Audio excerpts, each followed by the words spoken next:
Bismillahirrahmanirrahim. Assalamualaikum warahmatullahi wabarakatuh.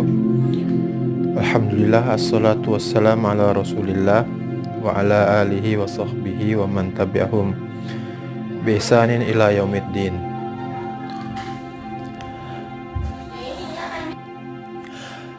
Termasuk dari tanggung jawab orang tua dalam mendidik anak, ada 7 hal yang harus diperhatikan oleh mereka ya. Dan tidak sepantasnya juga untuk mengklasifikasikannya dan memisahkan satu dari yang lainnya. Akan tetapi sebaiknya mengumpulkan semua hal tersebut, faktor-faktornya, ke dalam kurikulum atau ramuan pengajaran yang dijalankan di rumah tangga. Yang pertama adalah tanggung jawab untuk mendidik keimanan. Yang paling besar adalah mengajarkan mereka untuk mengucapkan kalimat-kalimat yang baik. Yang paling utama mengajarkan apa itu la ilaha illallah, mengenalkannya apa itu makna-maknanya ya, bukan sekedar ucapan saja. Kemudian mengajarkan tentang halal dan haram, memerintahkan mereka sholat di usia ke-7. Kemudian juga membiasakan untuk mencintai Allah dan mencintai Nabi Muhammad SAW dan mencintai Al-Quran, dan memberikan mereka petunjuk, mengarahkan mereka untuk sepenuh hati meyakini dengan rukun Islam, rukun iman, dan juga rukun ihsan. Jadi ada 3 ya, Islam, iman, dan ihsan. Itu penting. Ihsan itu adalah seorang mengibadahi Allah seakan-akan dia melihat Allah, tapi kalau tidak melihat Allah, sesungguhnya Allah melihat dia. Juga orang tua wajib mengajarkan dan menanamkan pohon kekhusyuan, takut kepada Allah di dalam hati anak-anaknya.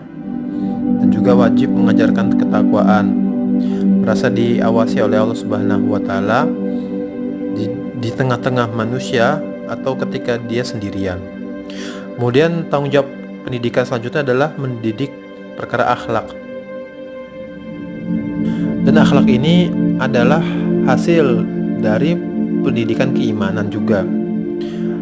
Di sini orang tua mengajarkan tentang kejujuran dan berbagai macam akhlak-akhlak yang utama yang ada di Al-Quran, hadis gitu ya, yang disebutkan keutamaan-keutamaannya yang sangat banyak. Dan juga memperingatkan mereka agar tidak melakukan kedustaan, kebohongan, dan akhlak-akhlak tercela lainnya. Tanggung jawab yang ketiga adalah mendidik agar anak itu memiliki fisik yang kuat. Jadi orang tua memberikan nafkah dari yang halal dan mengajarkan bagaimana cara hidup yang sehat, menjauhkan mereka dari sebab-sebab sakit, menyembuhkan anak-anaknya yang sakit, dan mempraktekkan kaidah la doror wala diror. Tidak boleh memberikan kerusakan dan menjadi sebab kerusakan. Mengajarkan mereka sunnah memanah dan mengendarai kuda, dan berenang ketika kondisi aman dari hal-hal yang fasid, dan membiasakan mereka untuk bersungguh-sungguh dan sifat kejantanan, dan menjauhkan mereka dari apa saja yang bisa merusak. Kemudian yang keempat, termasuk dari tanggung jawab orang tua, adalah mentarbiyah akal anak. Salah satunya dengan mengajarkan semua apa aja yang memberikan manfaat kepada manusia, kepada si anak ini sejak dia kecil, dan juga menjauhkan mereka dari semua hal-hal yang bisa merusak, yang tersebar di mana-mana. Yang merusak tadi itu bisa memberikan pengaruh kepada akalnya dan kejantanannya, seperti yang memabukkan, seperti merokok, dan lainnya.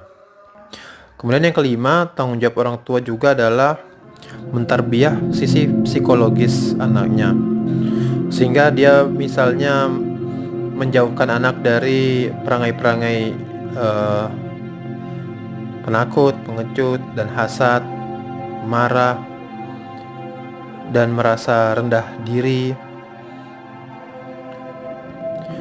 Termasuk diantaranya mentarbiah anak-anak keimanan kepada qada dan qadar, dan yang lain-lainnya. Kemudian tanggung jawab selanjutnya adalah mengenalkan anak untuk dia itu memiliki sisi sosial yang baik. Maksudnya adalah bukan sekedar dia bergaul bermain sana sini, tapi anak kita itu memiliki kesadaran untuk memberikan hak orang lain dengan berbagai macamnya. Dan juga anak kita memiliki sifat penyayang, pemaaf, takwa, mendahulukan orang lain, dan yang lainnya. Dan termasuk tanggung jawab terpenting orang tua adalah, dan ini harus disadari dan ya tidak dianggap sampingan, peringatkan mereka dari penyimpangan seksual. Salah satu bentuknya adalah menikahkan anak yang membutuhkan untuk menikah. Nah, itu tadilah beberapa atau 7 poin tanggung jawab yang terbesarnya tentu saja dipegang oleh orang bapak dan para pengajar. 7 poin yang menjadi hak anak untuk ditarbiyah, dari keimanan, akhlak, fisik, akal, psikologis, sisi sosial, dan menjaga agar tidak terjangkit penyakit penyimpangan. Mungkin ini yang Allah mudahkan. Subhanakallahumma bihamdika asyhadu an la ilaha illa anta astaghfiruka wa atubu ilaik. Assalamualaikum warahmatullahi wabarakatuh.